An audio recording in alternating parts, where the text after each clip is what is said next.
performance is steadily improving under yourself. Do you think that the players seem happier now compared to when you first arrived? I'm not sure Billy Connolly could get a laugh at them before I came in, actually, you know. So, and the biggies are brilliant comedians. So, put it this way, it's tenfold for when I came in. I mean, it's a lot more happier place, a lot more zest about it, a lot more enthusiasm about it. I think it was like a desire, which I think wasn't there. Lads were, I think, going through motions of it, and I think as a group, I can only comment what I see. They're a brilliant group to work with, really great, really good guys, and work ethic is exceptional. Work ethic, as I said before, still need a little bit of help. They're only young, which will make mistakes, which is fine. But if we keep playing that exciting type of football, then, and we do get a bit of success, which will take its time, but we've got a really exciting side.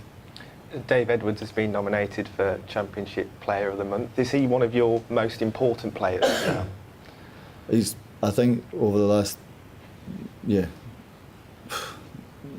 couple of months or so, he's been brilliant. And I think his goals record is incredible for a midfielder. Timing his runs is exceptional. And I think as a guy, he's a quiet guy, Dave Edwards, you know. And I think when he finishes playing, he'll probably be on countdown because he's that kind of clever kind of guy, you know. And but Edwards he's been excellent, really has. And I think his goal scorer, he's a massive threat, huge threat. And we just need to watch his legs a little bit at certain times. But his energy level in the last few months has been incredibly high. January transfer window's open now. Are you a manager that's a fan of the January transfer window?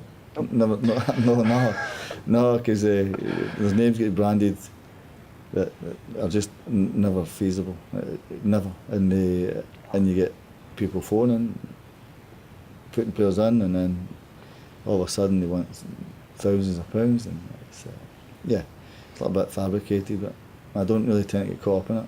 I only kind of keep counsel of my own and work with Kevin and people here and what realistically what we can do. I think we can't go, as I said before, and have an influx what this club had in the summer.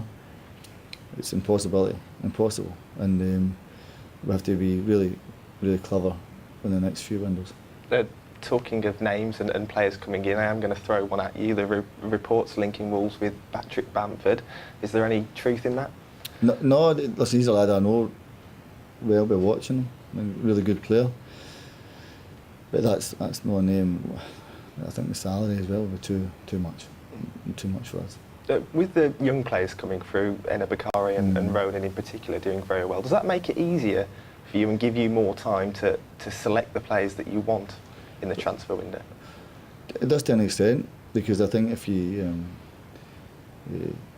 not invested somebody really highly, it stops the kids' progress, and I think the kids have got a big chance. And they're nowhere near the finished article, but we have to make a decision where if the academy is producing and it's flowing the way it is at the minute and bringing these kids in, then we've got to give them an opportunity to play, or else there's no point in having an academy. You may as well shut it down and no invest in it. So as I said before, I think there's about 5 or 6 of the kids that could make a big impact to this club, and whether it's now or in a year or two's time, there's big potential here for it. And what I don't want to do is stop their progress, and I would rather go with them than stop them, because I think they're holding their own, or more than holding their own. So it's not as if they're in there by default or they're in there because I'm short on numbers. They can handle the ball and they can handle the occasion. That's a pleasing thing. You've already said that a number of players have to leave. Do those players know, whoever they may be? Listen, they know what's going on, and I think it's important they do know. It's important the club knows what's going on. I said you can't keep this up, 30 odd players, and the finances is too much, far too much.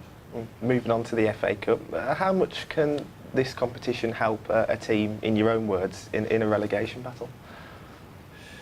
No, well, I don't think we're in a relegation battle, so I don't get that.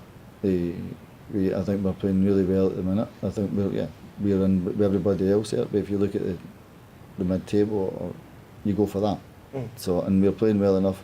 The FA Cup is a brilliant competition that will go their best to go and try and win it. And if we get through this tie, then you take the next one. But what it does, it relieves the pressure of a league campaign, because you don't play for points, you just play to try and get through. And we'll go to Stoke and we'll go do everything we can to win. They're up against a really, really good side, And I think Mark's turned them around, and the personnel he's got. So, but we go there and play the same ways that we have done of late, and then whatever happens will happen. Yeah, finally, I was just going to ask, how does the approach change for playing a Premier League side away, especially at a tough place like the Britannia, or does it change at all? If we can keep the same feeling we were playing now, then I know that it's going to be really difficult. We're up against lads that play at the top of the profession week in, week out, playing Chelsea's and Liverpool's in recent weeks. So they're a really good side. I watched them. I went to their game the other night and watched them, and they deserve to win the game. Whether they change their team or not, I don't know. But it's like any syndrome where a smaller team goes to a Premiership team. Anything can happen. So we'll go up there and do what I've always done. Go up there and try and win.